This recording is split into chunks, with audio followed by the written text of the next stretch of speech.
So this lecture is employee benefits.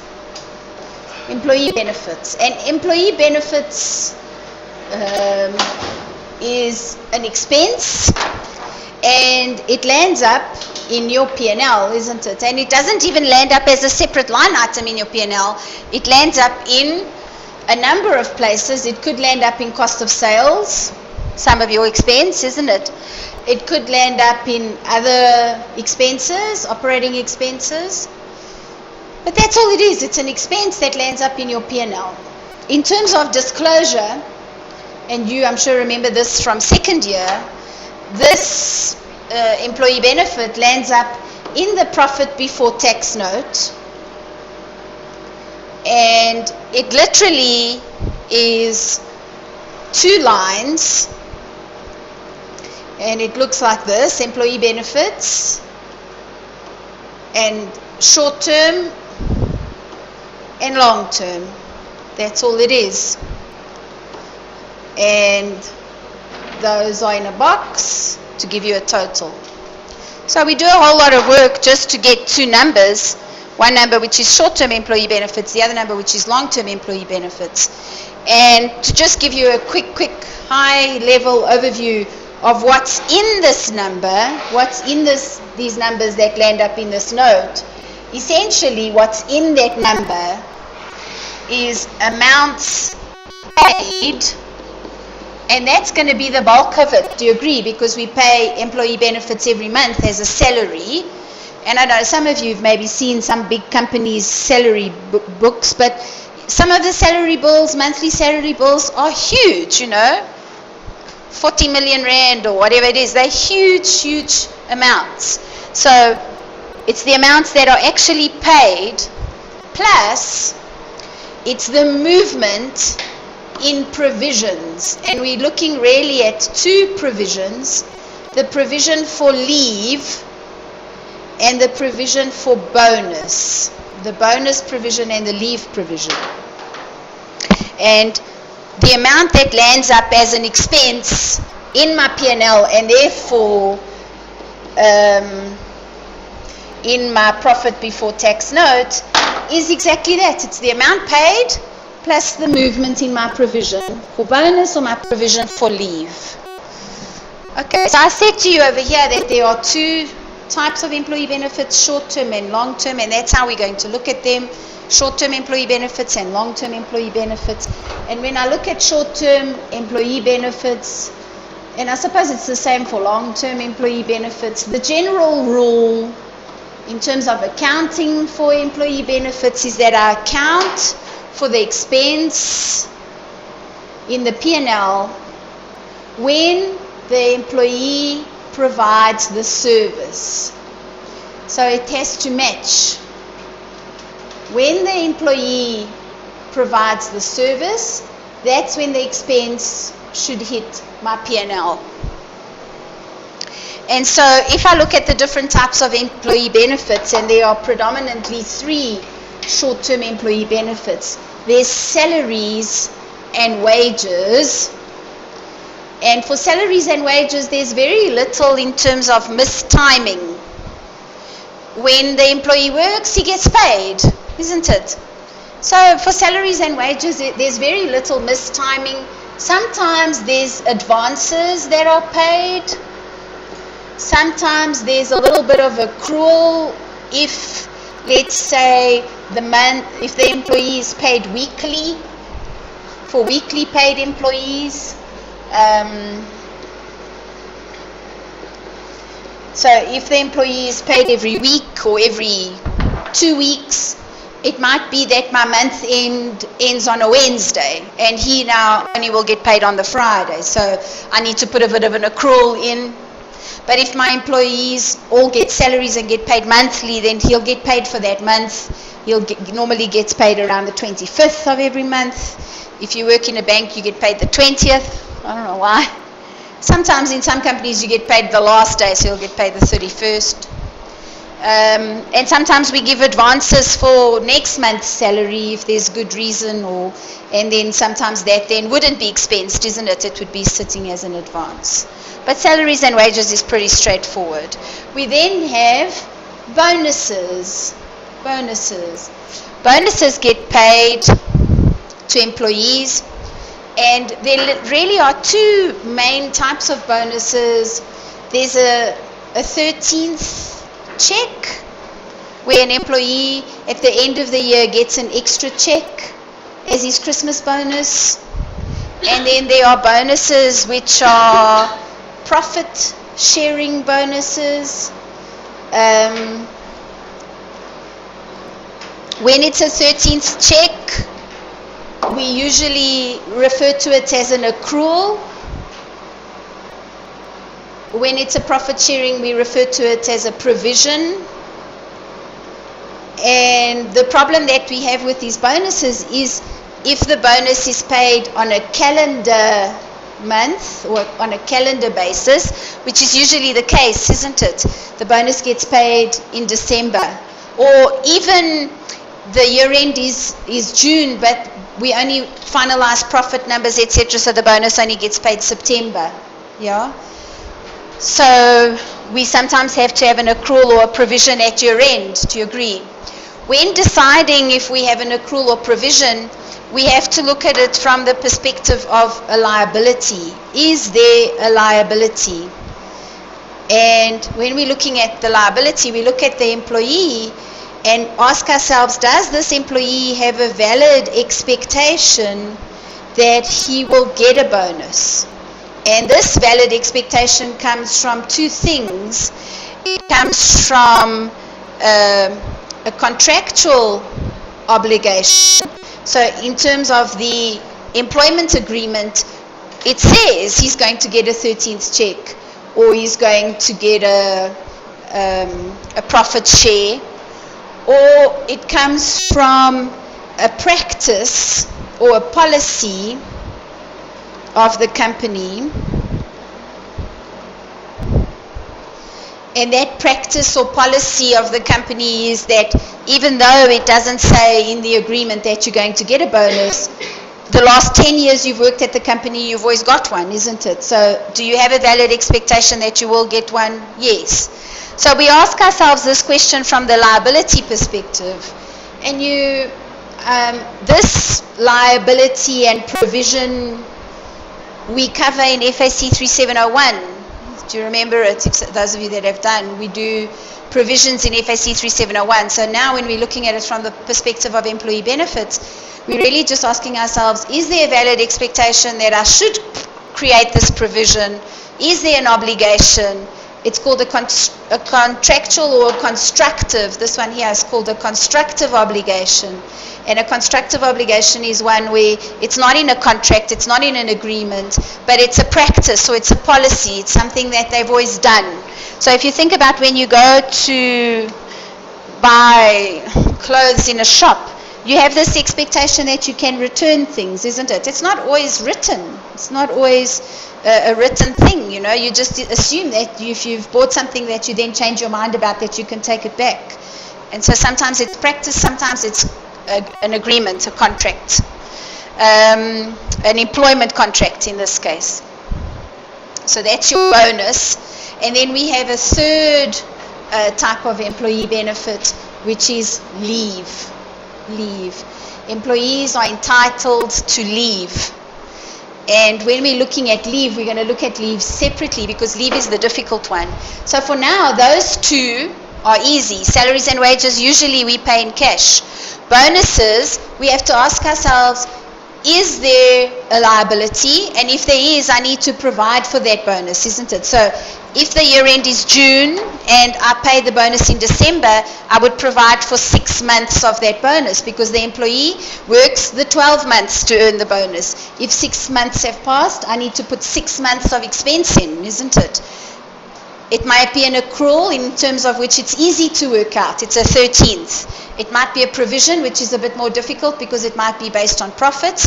And then I just have to make an estimate, isn't it? I have to look at what did I pay last year? What were profits last year? Have profits moved? Do I expect profits to move? What do I think I'm going to pay this year? And I put that much in, isn't it? But this bonus calc is just apportioned. It's just done on a time basis. Leave is the one that's a bit more work. So if I look at leave, when we look at leave in a company, we have to ask ourselves two questions. First of all, does leave accrue? Does leave accrue? What that means is, can I carry forward leave? Can I carry forward leave? Now, I used to do the audit of the Johannesburg City Council. It was one of those, like when we're not very busy when we weren't very busy at certain times of year, because most of your clients are international, so their year ends are all December. So somewhere in the middle of the year, you're not that busy. And we do these audits. We help the Auditor General and do these audits. And I used to do the audit of the Johannesburg City Council, the payroll department, okay? And there were people on that payroll that had enough leave that once they retired, they would get paid out like 2 years to sit at home, that they'd accumulated so much leave, right?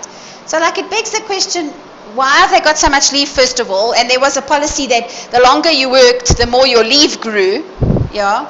So then those people had been working at the city council all their lives, so then they were entitled to like 30 days of leave a year or something like that, you know, which is impossible to take. It's like more than a month, isn't it? 30 days is 6 weeks of leave. And then also it begs the question whether they were actually booking when they took leave, isn't it? Or whether they were just going and like presuming that they were still at the office because nobody really would have noticed anyway. But anyway. So there's this question about whether you can carry forward leave, because carried forward leave is very expensive for a company. Because imagine, I remember also as a first year clerk, people used to say, bank your leave as a first year clerk when you got paid 2,000 Rand a month. Because if you banked it and then you want to take it when you become a manager, and now let's say your articles are now finished, you're a manager and you want to go overseas and travel for 6 months, you can get paid that leave from first year at your salary as a manager. And now it's worth 20,000 Rand a month instead of 2,000 Rand a month. Do you know what I mean? So leave being carried forward increases in value as the person's salary goes up, isn't it? So it's expensive to carry forward leave. So not all companies allow their employees to carry forward leave. Another thing is that they found that frauds are most likely to be committed by employees who never take leave, because you don't want to leave your stuff for other people to dig in, isn't it?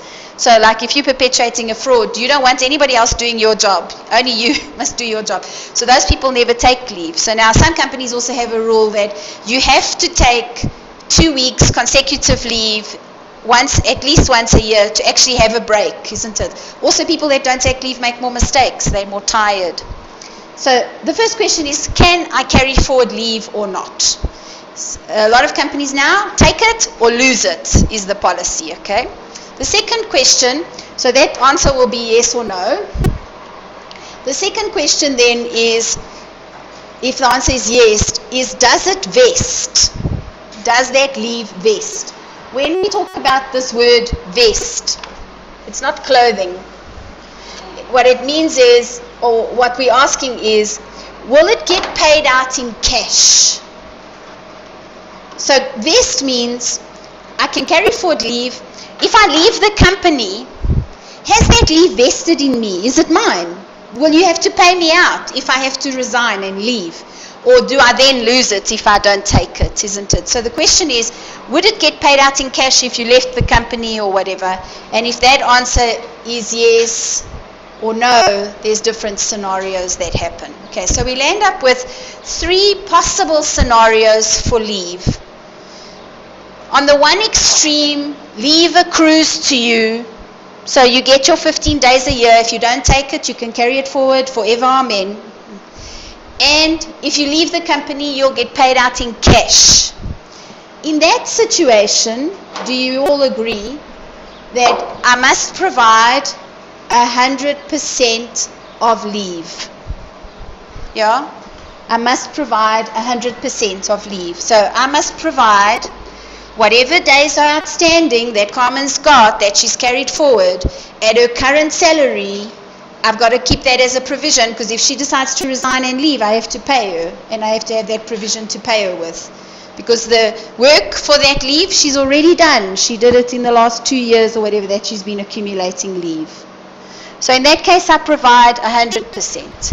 On the opposite extreme, I can't accrue leave at all. So you got 15 days, 20 days. At the end of the year, you've only taken 10. Well, too bad, so sad for you.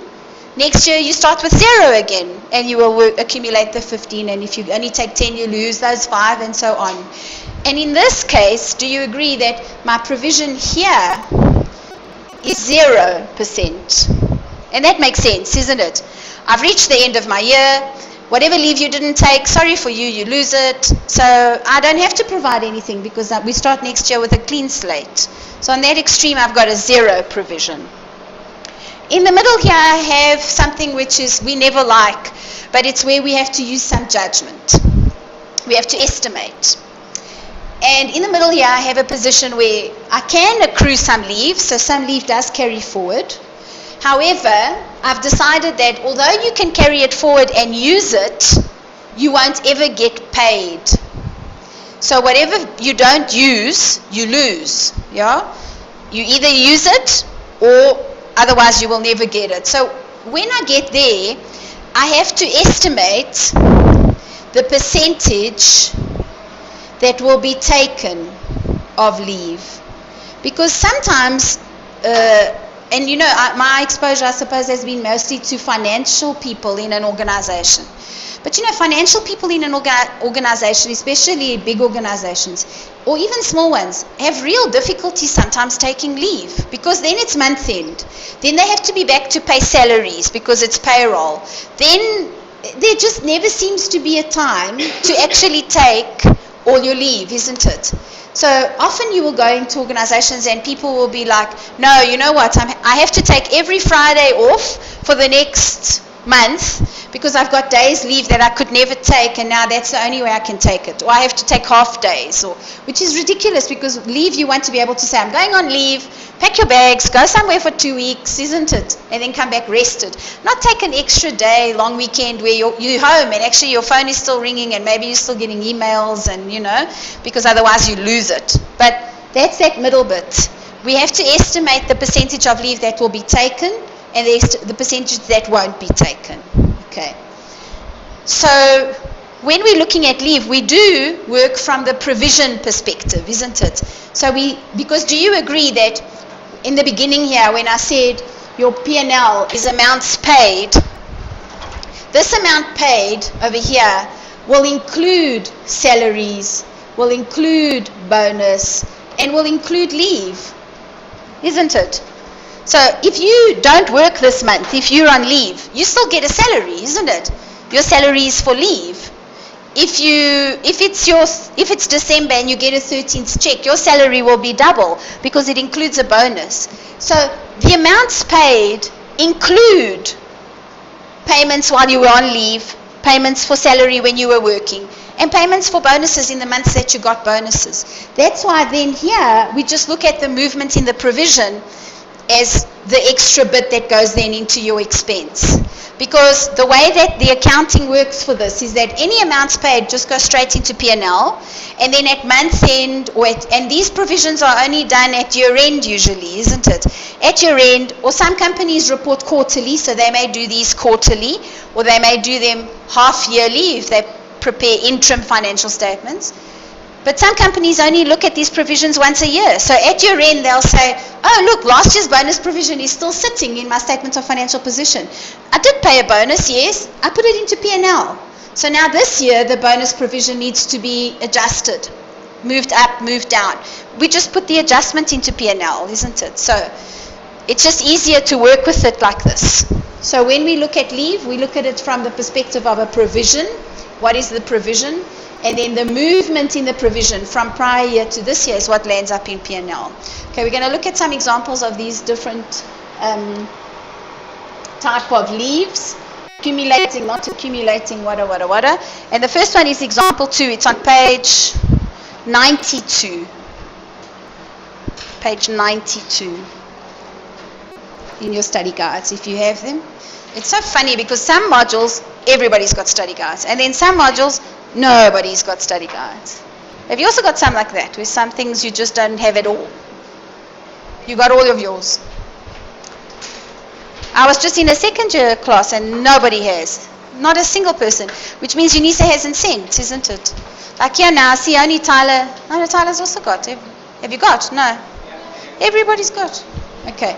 We're Limited is a retail company and they opened their doors on the 1st of January 2010. It means that there is no opening provision. Do you agree?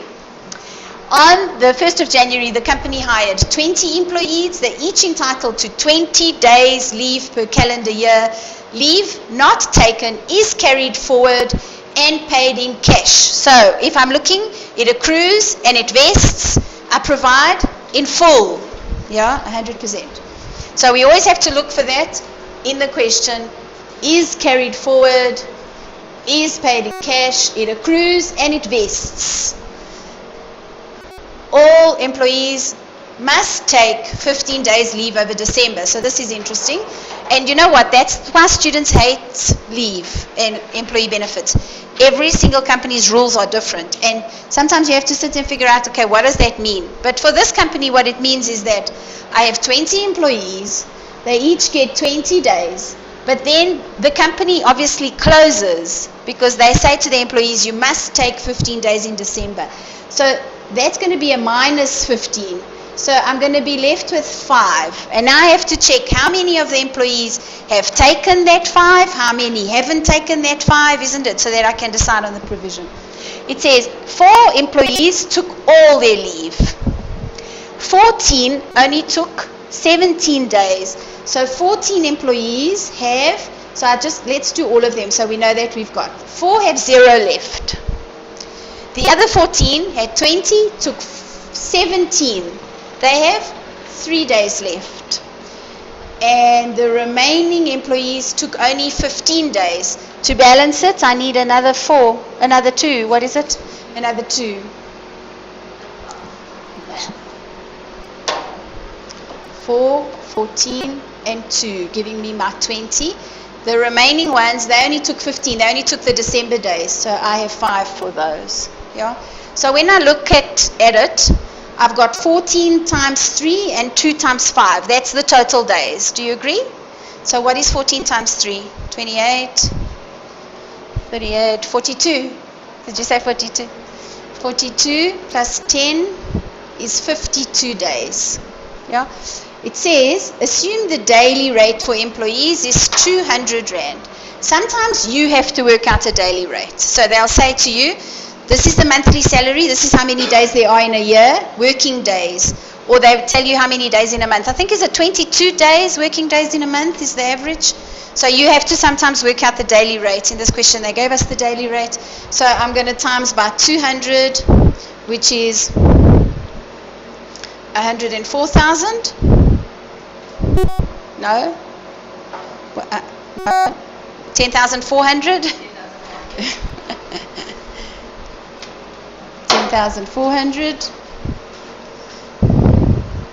is what I have to provide for leave at year end. Yeah. So when I look then at the solution, I will do a journal entry which will be to accrue leave, or to, in this case it is also called an accrual because you know that it has to be paid, isn't it? It's like that little difference between what is an accrual and what is a provision. A provision, there's some uncertainty.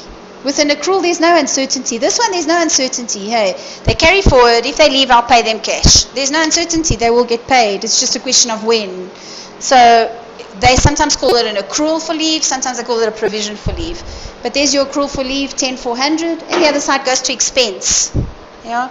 So then for this company, if I was doing the disclosure, it would be whatever was paid during the year. And what was paid during the year included some leave. Yeah. Because the employees would have got a monthly salary check regardless of whether they were working or not.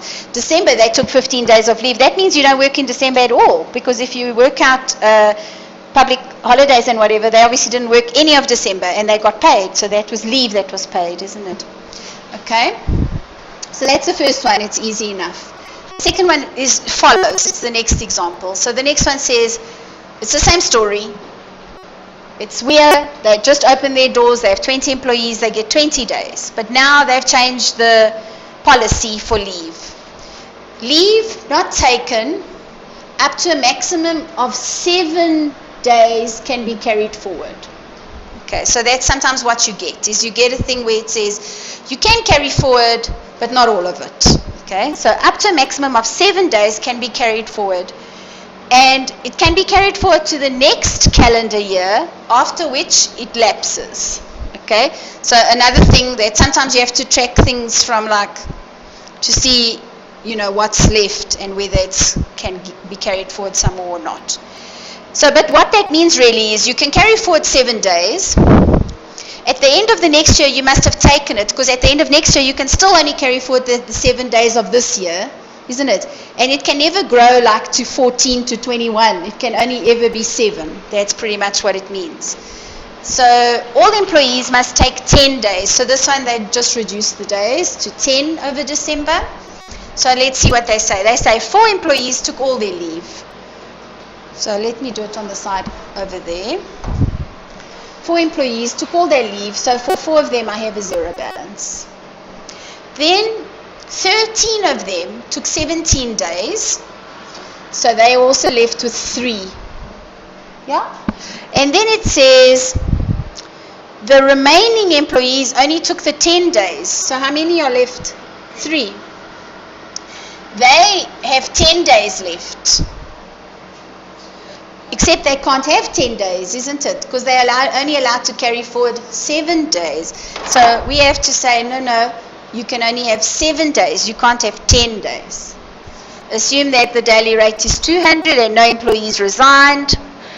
And then it says, past experience has shown that on average, only 5 of the leave days that were carried forward are taken. Okay, so if you look up here, it says it lapses without payment. So it doesn't vest, isn't it? So if you remember my picture, where were we if it accrued but didn't vest? We were here, isn't it? Estimate.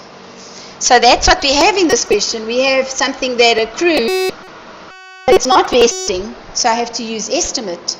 So what happens over here? That 7 becomes a 5. So the 10, which was the unused leave, was limited to a 7 carried forward. But because it doesn't vest, the estimate drops to a 5. So now when I look at my days, I have 13 3s, which are 39. And I have 3 5s, which are 15, which adds up to 54. No, sorry, let me just put it at the bottom. It starts to get confusing, or let me do it in black. I have 39 plus 15, which becomes 54, times 200 is 10,800. Is that right? And so now if we look at the solution, we have 10,800 as being the provision that is raised at the end of the year. I forgot, I didn't see that reference to beginning of year. Oh, here. Assume that the leave, the accrued leave for the year ended 31 December was this. So this is beginning of year. Yeah. So remember I said to you, we look at movement.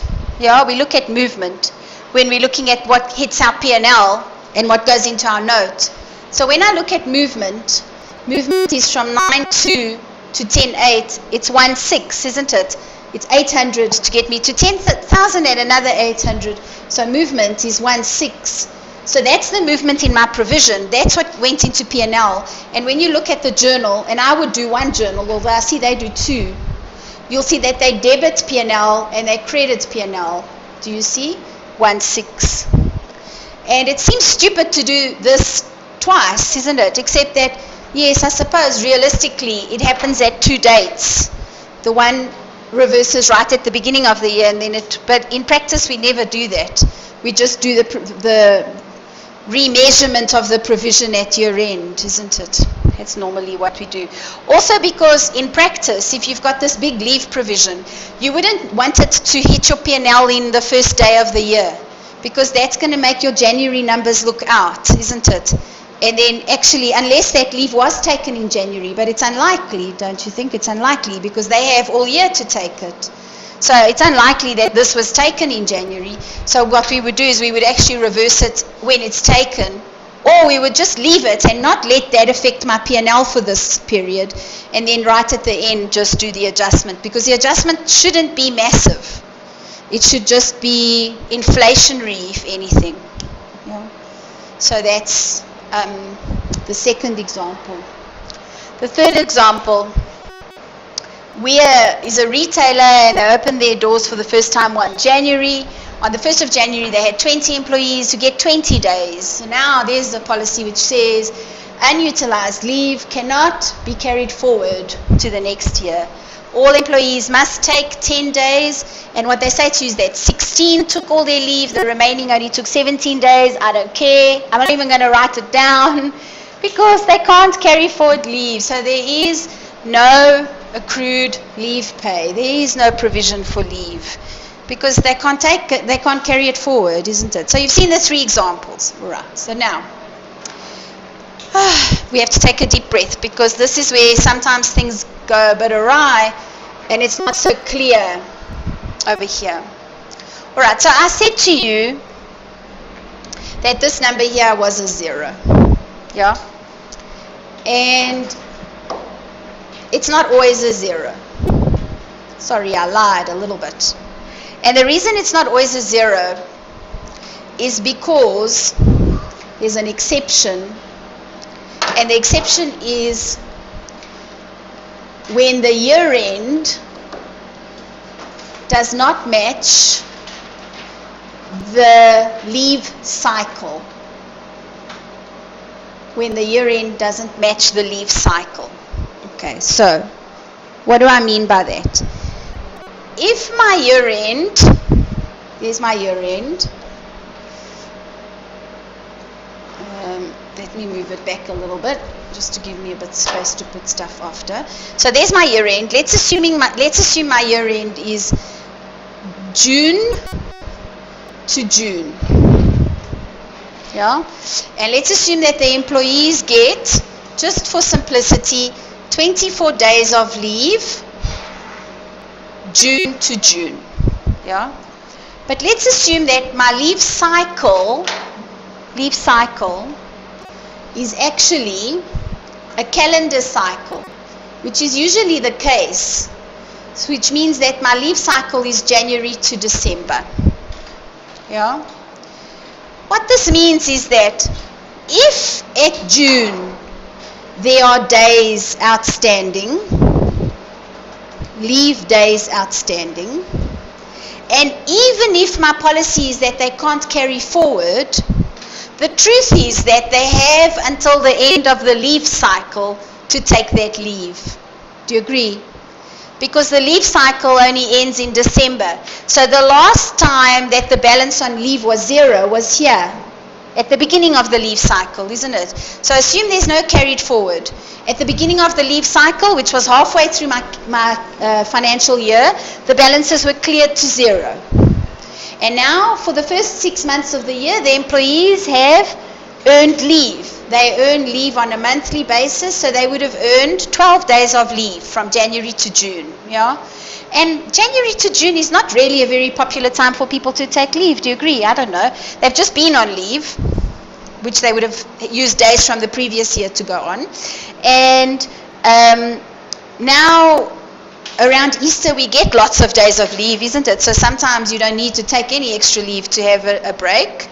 And so, I don't know, maybe they took a couple of days, but they wouldn't have taken all 12 of those days because they're saving them for summer, isn't it? For the summer holidays. So chances are that when we get to June, there are leave days outstanding. So even though the rule is that they can't carry forward. They're not carrying forward. It's within the leave cycle, isn't it? And so within the leave cycle, we sometimes find ourselves in a position where we still would provide because it's within the leave cycle. Yeah? So we sometimes need to draw these pictures and look at when is leave cycle and when is, and this is example 5, where the leave cycle is different and we have to look. So let's have a look at this one. It says, Weir Limited, a retailer, opened its doors for business for the first time 1 January 05. On 1 January 2010, they had 20 employees who each got 20 days leave, and you may assume that there are 252 days in a year. They have to take 10 days during December. No leave is carried forward to the next leave cycle, and a maximum of 5 working days leave is paid out to employees on 31 December each year. So can you see how it starts to get like, what? All right, so let's see what they say. We start with 20. They have to take 10 during December. No leave is carried forward to the following cycle, and a maximum of 5 working days leave is paid out on the 31st of December each year. Okay, so in this case, they don't allow any carry forwards within the leave cycle, but they do pay out leave. So if you've got some days that you haven't taken, they'll pay you now. Yeah? You earned it. It was leave that was due to you. Maybe it wasn't your fault that you weren't allowed to take it. They pay you and you get taxed on it, so nobody likes it because it just means that 40% of it or whatever goes to SARS, isn't it? And then, so you'll end up taking home some money, but it doesn't compensate you for actually having a day off. It says 60% of all employees took 15 working days in order to get the cash payment. So for 60 of them, they took the 5 days cash at the end of December, and their balances were 0. Do you agree? The remaining 40% took their leave up to December, took all their leave up to and including December. Assume the daily tariff is 200 and that no employees resigned, no leave was taken during January and February. And now our year end is February of each year. Okay, and they've given us the accrued leave for February of 2010.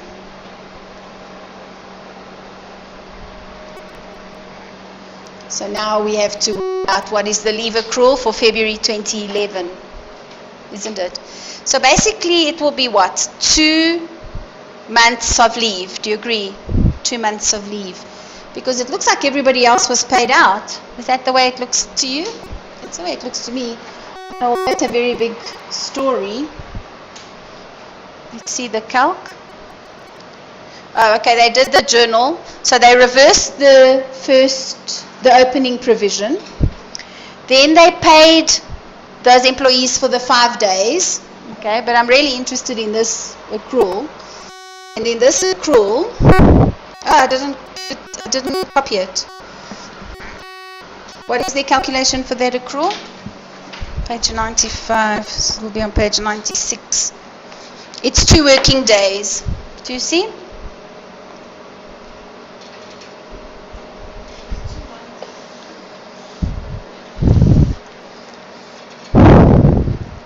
Oh, 3.33, 2 months, not 2 days, 2 months. Yeah.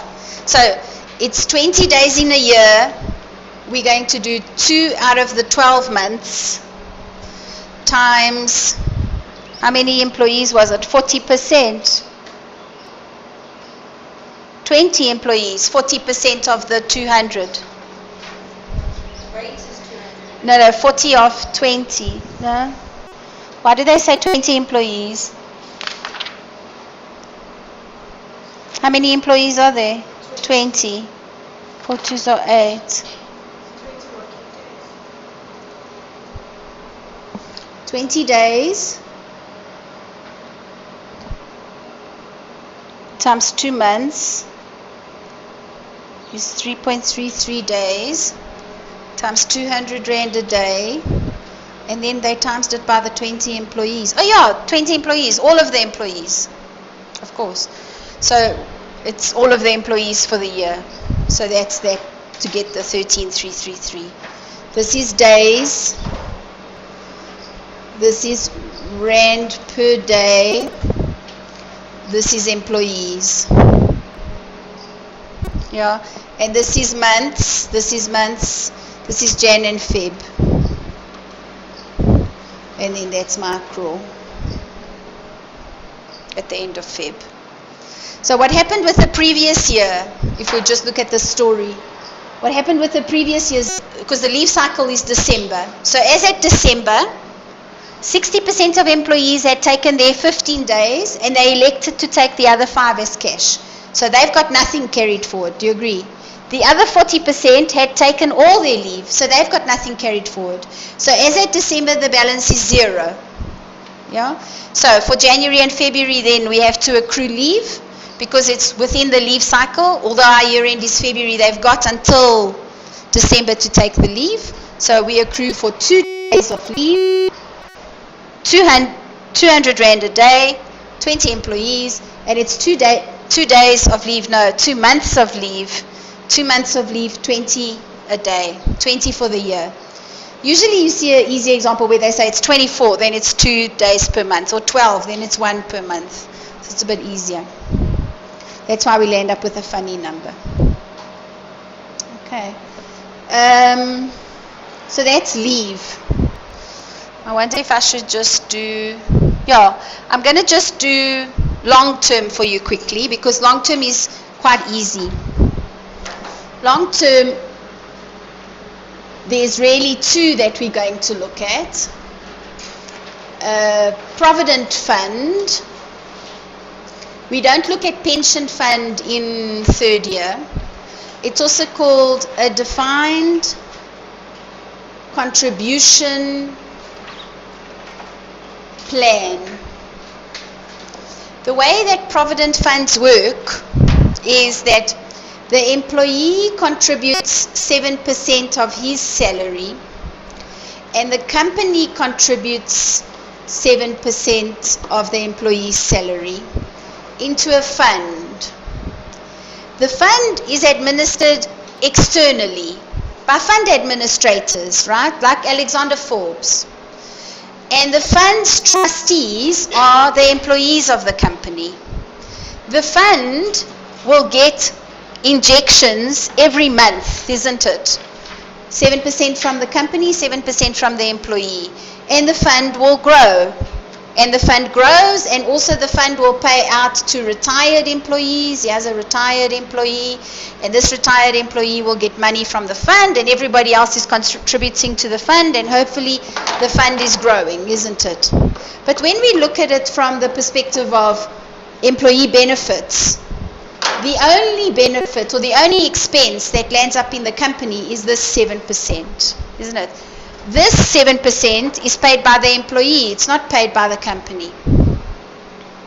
The company keeps it back and pays it on his behalf, like a withholding, but they don't pay it. So for Provident Fund, it's very easy. It's whatever was paid is what lands up in the P&L. Unless it's going to be paid like 2 days into the next month or something like that, isn't it? So Provident Fund is very, very easy. Whatever is paid is what lands up in the P&L, and the payment is usually this 7% of the salary bill. Whatever your salary bill was, 7% of that gets paid to the Provident Fund, and there it is, it's expensed. We then have, on this side, retrenchments. Retrenchments or terminations. It might be early retirements. And the rule for those is that we provide if there's an obligation. So we have to look at all the details, and if there's an obligation and you can identify this person who has this valid expectation, it's the same story that I had earlier, then you can provide. So if the company is talking about possible retrenchments in board meetings, there's no obligation yet, isn't it? If the company has announced a retrenchment has announced which employees are affected, is in discussions with the union to determine how they will decide who gets fired first, then we possibly have an obligation, isn't it? So we look at it from that perspective. If there's an obligation, we provide, but sometimes they'll just say to you that this was paid. If it was paid, then it's just, shown as part of what you paid. It is long-term, because you're paying people for future losses of earnings, basically. Just like this one is long-term, because you're putting aside money that will be paid to employees in future at a later date. Okay, so that's those two, long-term. But the long-term piece will always be the easy piece in a question, if there is any. And sometimes there's none. All right, I wanted to show you disclosure, because here it is. And this is, I had said to you in the beginning what it looks like, and this is it. It's just literally one number. Short-term employee benefits. So employee benefit, short-term, and then the defined contribution, which is the long-term. If there's a retrenchment, it would maybe go as a separate line. Yeah, and there it is. And this one comes in at a straight 7.5% of the other one. Let me see if I've got a calc there. No, I don't. So I just wanted to show you. Oh no, what is this? Oh, this is the profit sharing. Okay, so that's the disclosure. So the actual disclosure is short, it's just that, but then this number could be worth 15 marks because it's made up of salaries, movements in leave provision, sometimes you have to work out beginning and end, movements in bonus provision, sometimes you have to work out beginning and end to work out the movements. So leave paid out in cash, we saw it in that one question. So sometimes it's made up of a whole lot of things, it depends what's given in the question. All right, let's have a look. There's an example of a company. Okay, so this is an example that's quite a good one to do because it's got quite a bit of intricacy about bonuses and leave. It's a restaurant. It's a restaurant, example 6, so it's on page 96. And it's a restaurant and they employ waiters, fishermen, they're a seafood restaurant so they pay fishermen to go fish, kitchen personnel, chefs and managers. And the different types of employees get different bonuses and different leave. So here's all the story about the leave. And then here is story about bonuses and how much bonus they get. It depends how long they've been working with the company. And they tell you who's been working what years. And they ask you to calculate the short-term employee benefits and to prepare the journals. But just if you can do the calculation for me, that would be enough. There's all the calcs. I think that's the example I have. We've managed to finish that first assignment last week, didn't we, or not? Yeah, okay. So that's what I thought. So that first assignment is done. I thought maybe there would be some employee benefits in it, but there isn't. And then in the second assignment, it's earnings per share and leases, I think, is what's in the second assignment. But I think we start leases next week, don't we? Or do we start earnings per share next week? Earnings per share first, yeah. And I think there is some earnings per share in that assignment. So that second assignment is the written one. We'll start it when we can, but there's nothing today. So what I wanted you to do today is to work through this example. Who doesn't have a study guide? Oh, you've all got. We had this discussion in the beginning. So page 96, and it is a tough one. So, sometimes the examples in the study guide are not really up to scratch, but this one is. And you'll get a feeling why it is that students don't like it, but it's not the theory that's difficult, hey? It's then trying to figure out what the heck this company's policy is and how it works and how many days are left. It's that part is tricky, not the part where you're looking at what the principle is. All right, so I'm going to leave you to work through that, and then we'll debrief. Okay, let's have a look at the example. So this example had salaries, had bonuses, and had leave. Yeah. The first thing to calculate was the salary. it's just usually with employee benefits, it's number crunching. Hey, it's just the number crunching aspects. The salary was pretty straightforward. It was just taking the number of employees and multiplying by their salaries, to get the salary for the year. Remember that this salary is not what was actually always paid to the employee. It could also be deductions that were then paid on their behalf. So that's what I would pay. That's what I say I pay the employee, but some of it would get paid to him. Some of it would be tax that would be deducted and paid to SARS. Some of it might be medical aid contributions, pension contributions, all kinds of things, isn't it? So it might be given to you in that way as well. Then bonuses, there were two pieces of bonuses that you had to look at. You had to look at the bonus, the 13th check, in other words. So that's this calc here where they're dividing by 12 everywhere for the 13th check, and everybody got a 13th check.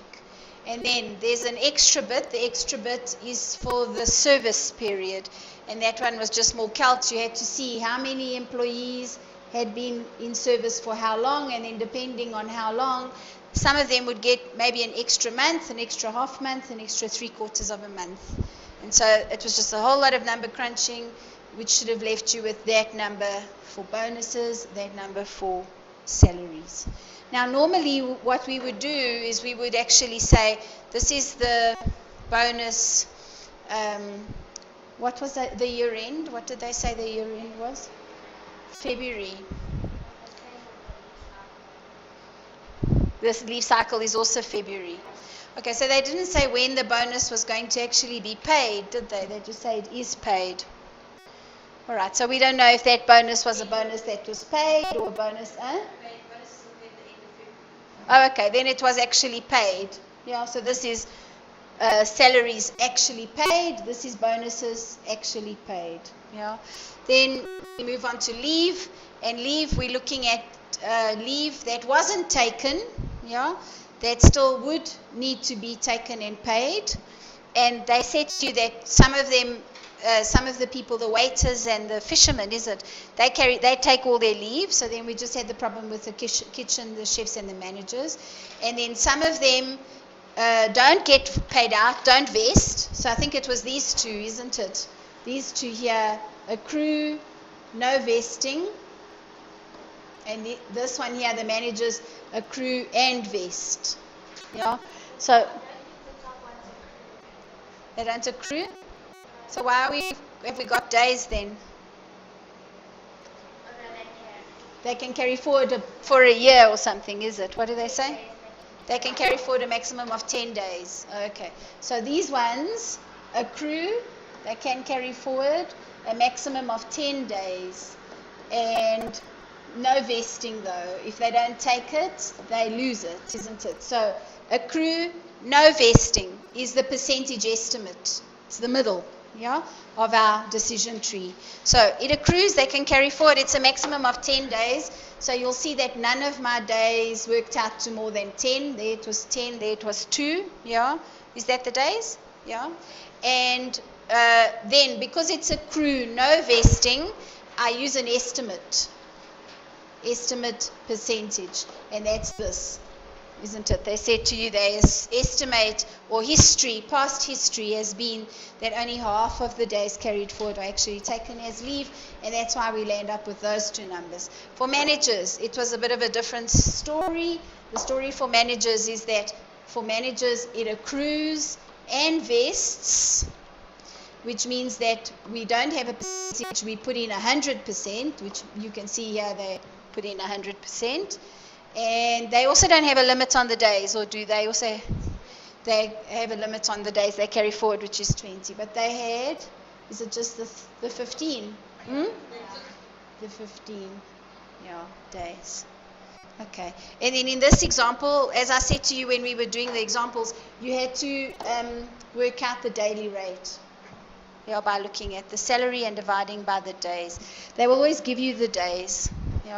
Sometimes it can get a little bit tricky with the bonuses, because if we have this leave cycle or the year end not matching, you might have a bonus that's paid in December, but the salary increases happen halfway through the year, so you might have different salary scales. But it's all number crunching, isn't it? It's not the principles of the accounting. Okay, so that's the leave. So when you look at the employee benefit, I said to you that it was cash paid plus any leave provision, isn't it? Do you agree that the leave that was taken and was paid is included in that number, isn't it? Because those employees, we've put them in for a full 12 months, isn't it? So any leave that they would have taken would have been paid out in this number. So this basic salaries includes any leave that was taken and paid out. Then this bonus is bonuses actually paid, and at year end there are no bonuses outstanding, so there's no provision. But at year end there is a provision for leave, which is 66,165. And they didn't say anything about a provision at beginning of year, but if there was one, we would look only at the movement in the provision, isn't it? All right. So, and then the journal entry is they asked for a journal entry for the leave, is just the accrual, putting the accrual in. So all those percentages that they gave was just to confuse you, like 25% have to take in May and June, so it's just to confuse you. Well, sometimes it's to confuse you, sometimes it's not, isn't it? I don't know. Like earlier, remember earlier we had an example where we had to keep track of how many employees, because then they would say, and the rest. So sometimes it's not. But yeah, it's always a big story, figuring out the story and figuring out what it means. Also, we saw when we had the leave cycle, they gave us that whole story, but then it was for nothing, because when you actually worked through all that, you realized that at December the balances are zero for everybody, so we don't actually care what happened, isn't it? All right, so there's one more thing that I want to talk to you about before we go. I'm sure that you can guess. What do you think it is? Tax. Tax. Deferred tax. All right, so I suppose it's not that complicated, because really it's two things, right? Anything paid, you get the tax deduction, isn't it? So anything that you've paid in employee benefits, it's presumably paid in production of income, and so you get the tax deduction, and it is current tax. It doesn't have a deferred tax implication, and everything is fine. We have the other extreme, which is anything that is a provision. SARS will allow only when it's paid, and we remember seeing provisions in already in FAC3701, isn't it? But if I had provision for, let's say, for leave, carrying amount, tax base, temporary difference, deferred tax. If I have a provision for leave, and our previous provision for leave was 66, wasn't it, in that example?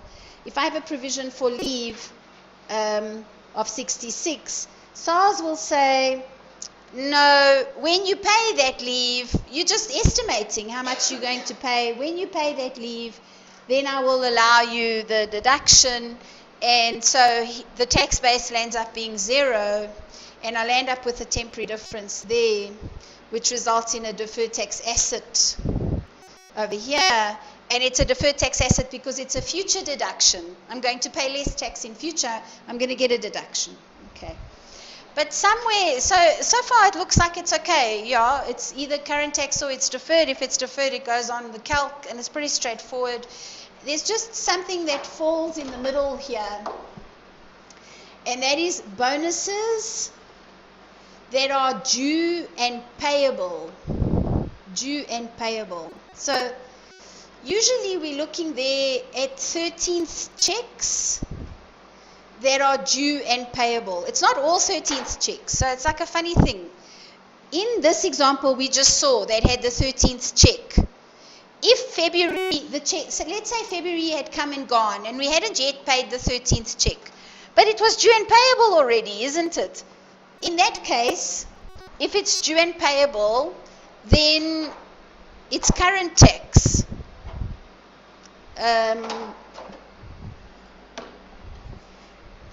Because SARS allows you a deduction for anything paid or due and payable, yeah, in production of income. So anything due and payable is current tax. So we would not have deferred tax in that case. And if we did put it into a deferred tax calc, the tax base, so if we had that bonuses due, we might have a provision, I don't know, let's say of 100. The tax base would also be 100 because, and we would have no temporary difference because we would be allowed the deduction. However, if your year end is December, no, if your bonus or your 13th check is paid in December and it's now February, we would have put in 2 months, do you agree, of bonus. It's not yet due and payable because employees can leave before December and then they won't get that bonus, isn't it? In that case, then it's not allowed. So it's only a 13th check that is already due and payable that SARS will allow as a deduction. And what you will sometimes see, and this is what confuses students, you will sometimes see a deferred tax calc where the bonus creates a temporary difference and there's deferred tax. And then you'll see the next deferred tax calc, a bonus that has no temporary difference and there's no deferred tax. And then you're like, what the heck's going on? And just look at the dates carefully, because if that bonus is already due and payable, in other words, you definitely owe that employee, you just haven't paid it yet, then SARS will allow it as a deduction. If it isn't, if it's just an accrual that you're going to pay later, it's not yet due and payable, it's only due and payable when December comes, isn't it? Then SARS won't allow it, and then we will have deferred tax. Okay. Why do I talk about deferred tax here?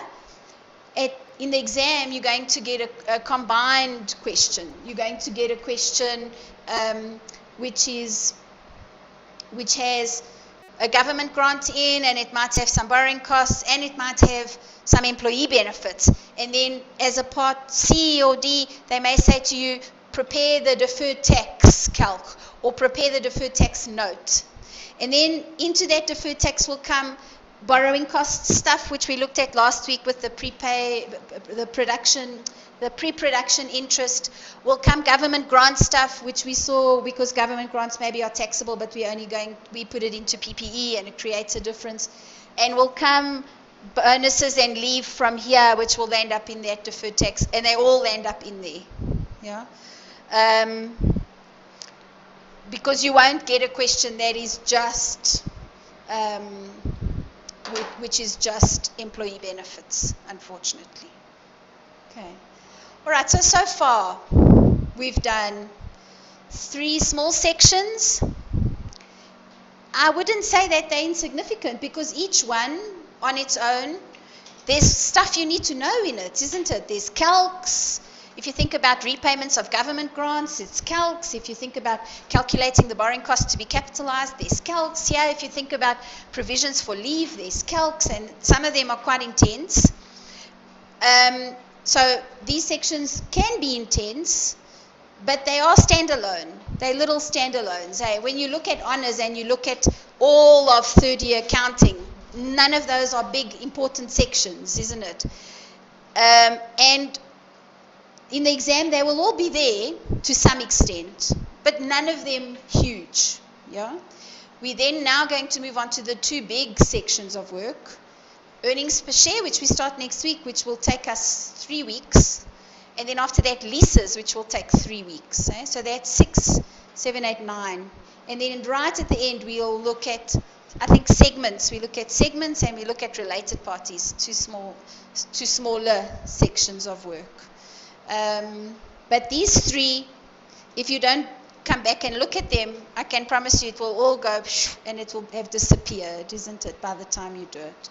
So for all of them, for this one as well, you practiced example 6. If you look right at the end of the chapter on page 102, there's a comprehensive example. They call it 4.6, comprehensive example 4.6. Do you see it? No, it's page 102. 104. Okay, yeah, I've got the old study guide. And you'll see that comprehensive example, actually, the required is to calculate tax. You see, calculate the taxable income, calculate the deferred tax balance, disclose employee benefits in the note. And this one also has some longer term stuff. It has a provident fund, piece, and it has some retrenchment stuff. So I would go and look at that example, work through that example. Remembering, of course, that in the exam we're never going to see it big like this, isn't it? We're going to see it's going to be part of another question. Yeah. So in the exam there will be a profit before tax note, but it'll have all the things that we've seen in the other questions, isn't it? Every section we've done, we've referred to the profit before tax note, this one as well. So our profit before tax note will have a whole lot of stuff in it coming from the different sections, and then our deferred tax will have a whole lot of stuff in it coming from different sections. Okay, so that's employee benefits then, and next week we start earnings per share, which is then going to be a big section.